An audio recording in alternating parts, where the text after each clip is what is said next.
Welcome back to day 3 of Dasara special content. So last వీడియోలో మనం fraction simplification చూసాం కదా, addition and subtraction using numbers. కాకపోతే ఈసారి మనం ఏం చేస్తామంటే will do the simplification using variables. Variables అంటే ఏంటి? X, Y, Z, A B C D, some variables. అంటే ఫర్ ఎగ్జాంపుల్ ఇక్కడ రాస్తాను చూడండి. ఎగ్జాంపుల్ ఇప్పుడు 1/x + 1/y ఉంది. ఈ ఫ్రాక్షన్స్ని యాడ్ చేస్తే ఏమొస్తుంది? ఓకే, లేదా for example 1/x² + y² 2x + 1/x³ ఇలా ఉంది. సో ఈ ఫ్రాక్షన్ని యాడ్ చేస్తే ఏమొస్తుంది? Okay, so will see this. So last వీడియోలో మనం నెంబర్స్ యూజ్ చేసి చేసాం, ఈసారి వేరియబుల్స్ యూజ్ చేసి చేస్తాం. సో ఈ లాజిక్ పెద్దగా ఏం మారదు. ఓకే, జస్ట్ మీరు కన్ఫ్యూజ్ అవ్వకుండా కొంచెం జాగ్రత్తగా వినండి. అండ్ నేను లాస్ట్ వీడియోలో చెప్పినట్టే this is a very generic topic.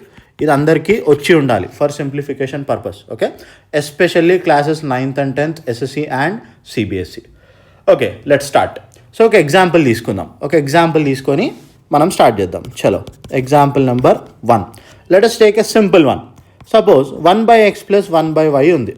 So దీన్ని యాడ్ చేస్తే ఏమవుతుంది? ఓకే, ఇప్పుడు ఆబ్వియస్లీ నేను లాస్ట్ వీడియోలో చెప్పిన డినామినేటర్స్ రెండు డిఫరెంట్ ఉన్నాయి. డిఫరెంట్ ఉంటే ఏం చేసుకోవాలి? ఎల్సిఎం తీసుకోవాలి. ఓకేనా? ఇప్పుడు ఇక్కడ ఎల్సిఎం కాకుండా నేను ఇంకో మెథడ్ కూడా చెప్పిన మీకు లాస్ట్ వీడియోలో. ఎవరైనా చూడని వాళ్ళు ఉంటే డే 2 వీడియో చూడండి దయచేసి. Okay, so please go and watch day 2 video. చలో, ఇప్పుడు ఎల్సిఎంలు అవన్నీ మనకి ఎందుకు? ఆ పంచాయతీ అంతా మనకు వద్దు. నేను ఏం చెప్పిన? ఫ్రాక్షన్ పెట్టుకోండి, డినామినేటర్లు రెండు మల్టిప్లై చేసుకోండి. x × y ఏమవుతుంది?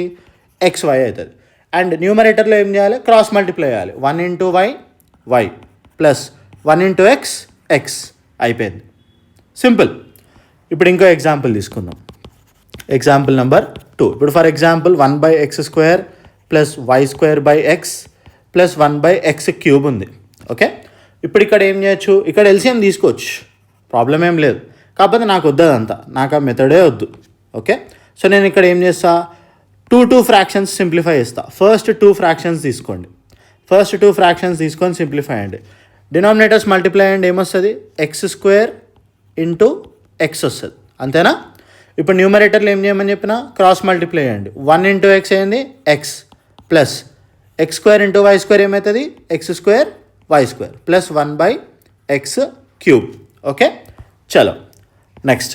ఇప్పుడు x + x² y² by denominator ఏముంది బేటా? x² × x ఉంది. ఆ రెండు మల్టిప్లై చేస్తే ఏమవుతుంది? x³ plus 1/x³. ఇప్పుడు ఇక్కడ అబ్జర్వ్ చేసుకోండి, మళ్ళీ 2 ఫ్రాక్షన్స్ వచ్చినాయి. ఓకే, ఇప్పుడు ఆ రెండింటిని యాడ్ చేయాలి.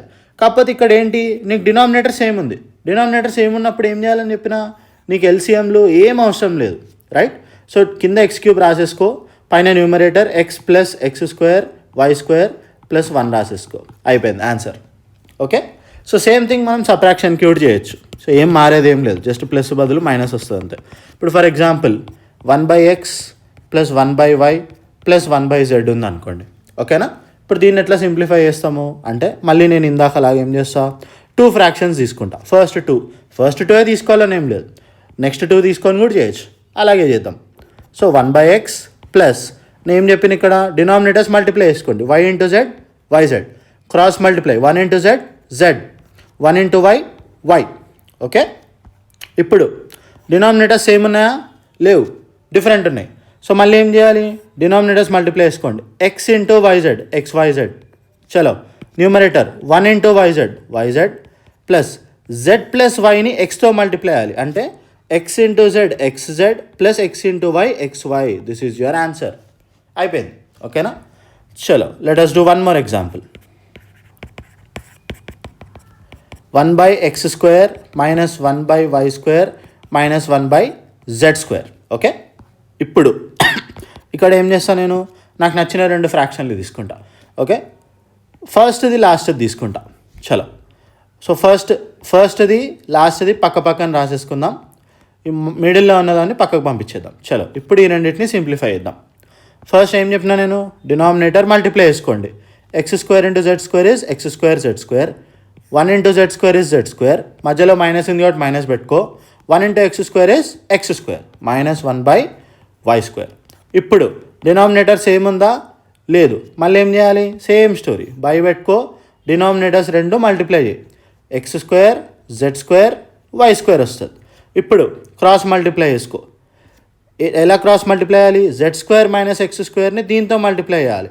సో అప్పుడు ఏమొస్తుంది? z² × y² - x² × y² minus 1ని దీంతో మల్టిప్లై చేయాలి క్రాస్గా. సో x² × z² వస్తుంది. ఓకేనా?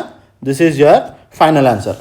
ఇలా మీరు ఎన్ని వేరియబుల్స్ ఇచ్చినా కూడా మీరు సాల్వ్ చేసుకుంటూ వెళ్ళొచ్చు. నేను కావాలంటే ఇంకా మీకు సింప్లిఫికేషన్స్ ఇంకా డిఫరెంట్ మోడల్ క్వశ్చన్స్ చూపిస్తా. ఫర్ ఎగ్జాంపుల్ 1/x + 3 - 2/5 = 1/11 ఉంది. ఫైండ్ x అన్నాడు అనుకో. x వాల్యూ ఏంది రాబాయ్ అని అడిగిండు. ఓకే, జనరల్గా ఇలాంటి క్వశ్చన్స్ ఇచ్చినప్పుడు ఏం చేస్తాం మనం? Variables on one side, numbers on another side అని రాసుకుంటాం. అంటే ఒకటి LHSలో అంటే ఇంకొకటి RHSలో ఉండాలి. ఓకేనా? ఇప్పుడు ఇక్కడ వేరియబుల్ ఉన్న టర్మ్ ఏది? ఇది ఒకటే.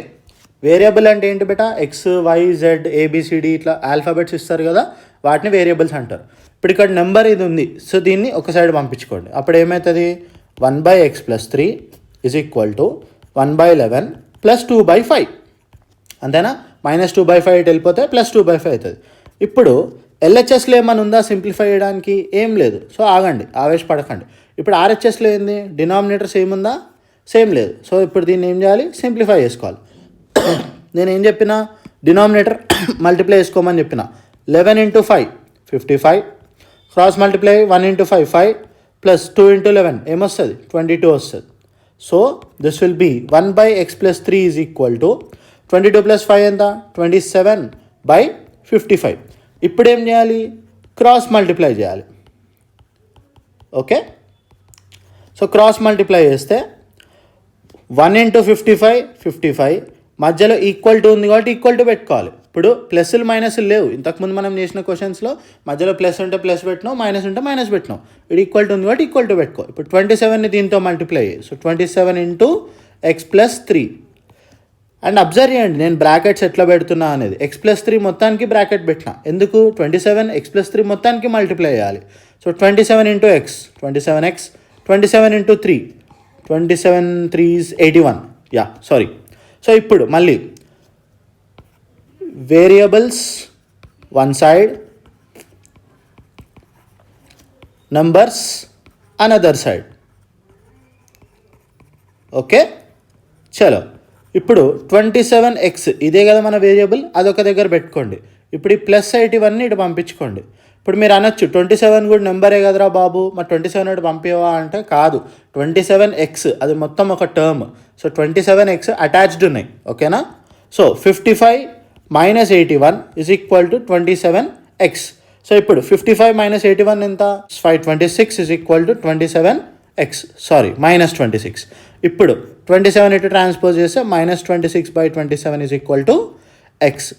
సో ఇలా మీరు డిఫరెంట్ మోడల్ క్వశ్చన్స్లో LCM అంటే ఇప్పుడు ఇక్కడ చూడండి, నేను ఎక్కడ కూడా LCM తీయలే. నేను ఒక simple short cut method use చేసి చేసుకుంటూ వెళ్ళిపోయినా. నేను ఎక్కడైనా LCM తీసానా? మీరు అబ్జర్వ్ చేసుకోండి. మనం 5 క్వశ్చన్స్ సాల్వ్ చేసాం కదా. ఐ థింక్ ఈ కాన్సెప్ట్ అందరికీ అర్థమైందని అనుకుంటున్నా. అంటే LCM యూజ్ చేయకుండా ఒక సింపుల్ ట్రిక్ యూజ్ చేసి ఫ్రాక్షన్స్ని అడిషన్ కానీ సబ్ట్రాక్షన్ కానీ ఎలా చేయాలి అనేది మనం కవర్ చేసాం. ఓకే, మీకు ఇంకా పర్ఫెక్షన్ కావాలి అంటే మీరు గూగుల్ చేస్తే మీకు చాలా క్వశ్చన్స్ దొరుకుతాయి. హండ్రెడ్స్ ఆఫ్ క్వశ్చన్స్ ఉంటాయి ఇలాంటివి. సో మీరు ఎన్ని వీలైతే అన్ని ప్రాక్టీస్ చేయండి. ఓకేనా? సో మీరు ఎంత ప్రాక్టీస్ చేస్తే మీకు అంత పర్ఫెక్షన్ వస్తుంది. ఓకే, సో ప్రాబ్లమ్స్ చేసేటప్పుడు మీకు క్యాలిక్యులేషన్స్ అనేవి చాలా ఈజీ అయిపోతాయి. అండ్ వన్ మోర్ థింగ్, మీకు ఈ కాన్సెప్ట్లో ఇంకా ఏమైనా డౌట్స్ ఉంటే, అంటే అసలు LCM ఎప్పుడు తీయాలి, ఎప్పుడు తీయకూడదు, అసలు ఈ షార్ట్కట్ మెథడ్ ఏంది, LCMతో ఎలా చేయాలి, ఇవన్నీ తెలియాలి అంటే ఒక్కసారి వెళ్ళి Day 2 వీడియో తప్పకుండా చూడండి. ఓకేనా? అందులో నేను చాలా డీటెయిల్గా ఎక్స్ప్లెయిన్ చేశాను. సో మీరు జనరల్గా స్కూల్లో చేసే మెథడ్ చెప్పిన అండ్ నేను ఇక్కడ యూజ్ చేసిన మెథడ్ కూడా చెప్పిన. ఓకేనా? సో మీకు కంప్లీట్ క్లారిటీ వచ్చేస్తుంది. రైట్, చలో, that's it for this video. Next వీడియోలో ఇంకో కొత్త టాపిక్ నేర్చుకుందాం. Okay, thank you guys for watching. See you in the next one.